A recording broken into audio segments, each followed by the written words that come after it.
کے محترم ناظرین السلام علیکم۔ آج آپ کے ساتھ بابا فرید الدین گنج شکر اور ایک سوداگر کا واقعہ شیئر کرنے جا رہے ہیں، لیکن اس سے پہلے اگر آپ چینل پر نیو ہیں تو چینل کو سبسکرائب کریں اور ویڈیو کو لائک کریں۔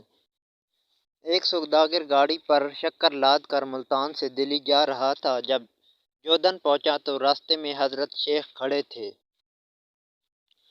آپ نے اس سے پوچھا اس میں کیا لادا ہوا ہے؟ سوداگر نے ٹالنے کے لیے کہا نمک ہے بابا۔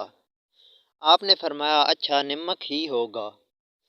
سوداگر نے منزل پر پہنچ کر جب دیکھا تو بوریوں میں شکر کے بجائے نمک تھا۔ بہت پریشان ہوا اور واپس منزل جودھن حضرت کی خدمت میں حاضر ہوا اور معافی طلب کی۔ آپ نے فرمایا جھوٹ بولنا بری عادت ہے، آئندہ کبھی جھوٹ نہ بولنا۔ پھر فرمایا بوریوں میں شکر تھی تو انشاءاللہ شکر ہی ہوگی۔ سوداگر نے جھوٹ سے توبہ کی اور جا کر بوریاں دیکھا تو ان میں شکر بھری ہوئی تھی۔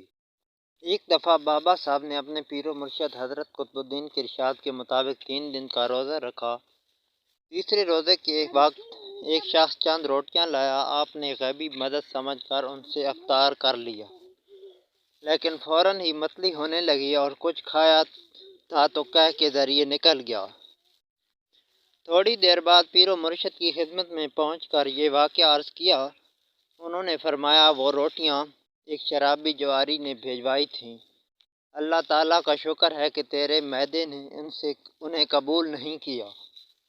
اب 3 روزے اور رکھو اور جو غیب سے میسر آئے اس سے افطار کرو۔ بابا صاحب نے 3 دن کا روزہ رکھا، لیکن تیسرے روزے کے وقت کچھ میسر نہ آیا۔ رات کو بھوک نے بہت ستایا۔ بابا صاحب نے چند کنکریاں اٹھا کر منہ میں رکھ لیں۔ اللہ کی قدرت کے وہ کنکریاں منہ میں جاتے ہی شکر بن گئیں۔ بابا صاحب نے یہ واقعہ اپنے پیر و مرشد کی خدمت میں بیان کیا تو انہوں نے فرمایا سبحان اللہ، یہی غیب سے تھا۔ انشاءاللہ تو شکر کی طرح ہمیشہ شیر رہے گا اور گنج شکر کہلائے گا۔